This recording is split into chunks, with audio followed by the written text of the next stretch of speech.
Saint-Just, vous avez la parole. Monsieur Verling, je suis tout à fait d'accord pour que nous puissions parler de cette question extrêmement importante de façon non seulement dépassionnée, mais le plus correctement possible. Je ne veux pas être long d'ailleurs. Vous parlez bien entendu, vous, dans votre vœu, de l'immigration régulière. Et vous voulez que la région dépense plus d'argent et mette au point des mesures supplémentaires pour une meilleure intégration.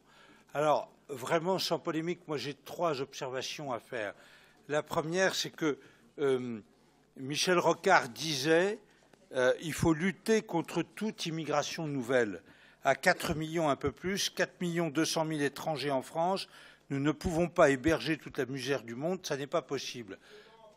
Tout le monde s'accorde. Monsieur Damerval, s'il vous plaît. Tout le monde s'accorde pour dire que on ne peut plus, je parle bien d'immigration régulière, on ne peut plus augmenter les chiffres et les entrants à l'heure actuelle.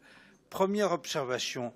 Deuxième observation, vous parlez d'intégration, vous ne parlez plus jamais d'assimilation. C'est même plus l'intégration, c'est le vivre ensemble à l'heure actuelle, c'est-à-dire venez comme vous êtes, un peu comme au McDo. Moi, je préférerais qu'on parle d'assimilation.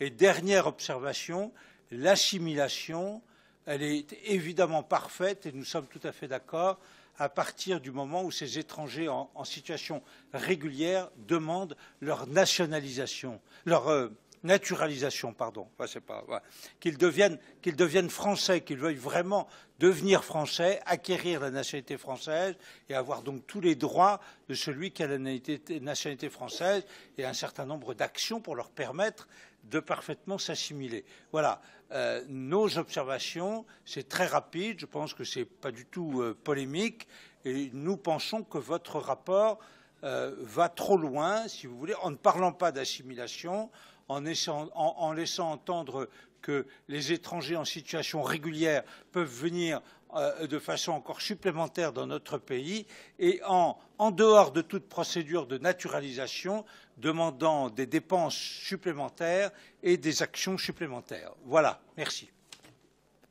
Merci, Monsieur de Saint-Just.